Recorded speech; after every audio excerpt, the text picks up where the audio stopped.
इस वीडियो के अंतर्गत कक्षा 9वीं विषय विज्ञान का अध्याय 1 हमारे आसपास के पदार्थ से हम प्रश्न इस वीडियो में देखने वाले हैं कि विसरण किसे कहते हैं। यह विसरण क्या है, विसरण की परिभाषा दीजिए, विसरण किसे कहते हैं। तो इस तरह से आपके काफ़ी प्रश्न यहाँ पर बनेंगे। ठीक है, आप इनको नोट भी कर सकते हैं जैसे जैसे मैंने बोला है। ठीक है, चलिए तो विसरण की परिभाषा पढ़ते हैं और समझते हैं। तो यहाँ पे आप विसरण की हेडिंग डालिएगा इस तरह से।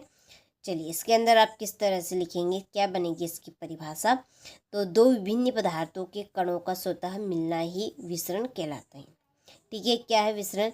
दो विभिन्न पदार्थ यानी कि अलग अलग पदार्थ के कणों का स्वतः यानी कि पूरी तरह से पूर्णता।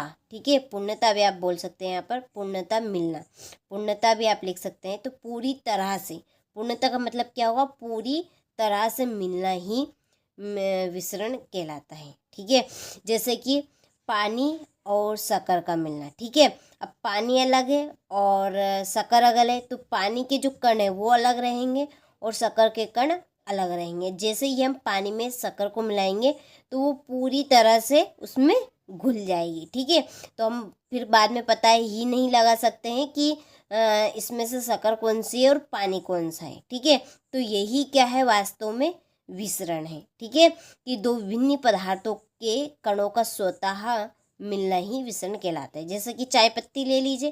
ठीक है, चाय ले लीजिए, अब चाय में हमने शक्कर भी मिलाई, दूध भी, पानी भी, इसके बाद में चाय पत्ती भी हमने उसमें डाली। ठीक है, तो सभी के जो कण है वो पूरी तरह से उसमें चाय में मिल गए। तो वही क्या है, एक तरह से विसरण है कि जिसमें दो विभिन्न पदार्थों के कणों का स्वतः मिलना है। ठीक है, वो पूरी तरह से मिल गए, वही क्या वास्तव में विसरण है। ठीक है, तो काफ़ी सरल और सिंपल है, आपको तरीका भी अच्छे से समझ में आया होगा किस तरह से विसरण रहेगा। ठीक है, तो ये इसकी परिभाषा हो गई, दो विभिन्न पदार्थों के कणों का स्वतः मिलना ही विसरण कहलाता है। देखिए विसरण से रिलेटेड कुछ महत्वपूर्ण बिंदु यहाँ पर लिखे हैं। देखिए पहला है कि गर्म करने पर विसरण तेज हो जाता है। ठीक है, हम किसी भी पदार्थ को गर्म करेंगे तो ये क्या होगा, आपका तेज हो जाएगा। ठीक है, जैसे कि आप ले लीजिए, जैसे कि हम खाना पका रहे हैं। ठीक है, खाना पका रहे हैं तो गैस पे हम खाना पका रहे हैं या चूल्हे पे हम खाना पका रहे हैं, तो हम देखिए उसकी खुशबू से ही पता लगा सकते हैं कि क्या पक रहा है। ठीक है, तो हम जैसे ही किसी भी पदार्थ को गर्म करेंगे तो उसका जो कणों की गति रहेगी, कणों की गति, ठीक है, कणों की जो गति रहेगी वो क्या हो जाएगी, तेज हो जाएगी। केस में गर्म करने पर। ठीक है, गर्म करने पर विसरण की विसरण तेज होता है। वही है विसरण कि इसमें कणों का मिलना। ठीक है, तो जो कण रहेंगे वो तेजी से गति करने लगेंगे, किस अवस्था में, गर्म करने पर। ठीक है, दूसरा बिंदु है सबसे अधिक विसरण गैस में होता है। सबसे अधिक विसरण किस में होता है, गैस में ही होता है। ठीक है, जब खाना पकाते हैं, ठीक है, खाना पकाते हैं तो खाने में से गैस निकलती है जो वायु के साथ तेज गति से गति करती है। ठीक है, इसीलिए हम बिना रसोई में जाए बता सकते हैं कि क्या बन रहा है। ठीक है, तो गर्म करने पर विसरण तेज हो जाता है और सबसे अधिक विसरण किस में होता है, गैस में पाया जाता है। ठीक है, देखिए तीसरा बिंदु है द्रव में कम विसरण पाया जाता है। ठीक है, द्रव में क्या रहेगा, कम विसरण पाया जाएगा। ठीक है, यदि आपसे पूछा जाए तो सबसे अधिक विसरण किस में पाया जाता है, कौन सी अवस्था में, तो किस में बताएंगे आप, गैस में। ठीक है, चलिए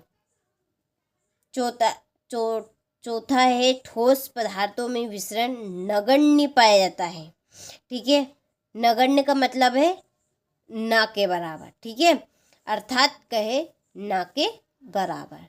ठीक है, तो जो ठोस पदार्थ है उनमें विसरण नगण्य यानी कि बहुत ही कम मात्रा में, या कहे तो हम ना के बराबर, यानी कि जो ठोस पदार्थ में, जो ठोस अवस्था में पदार्थ रहेंगे उनमें विसरण नहीं पाया जाएगा।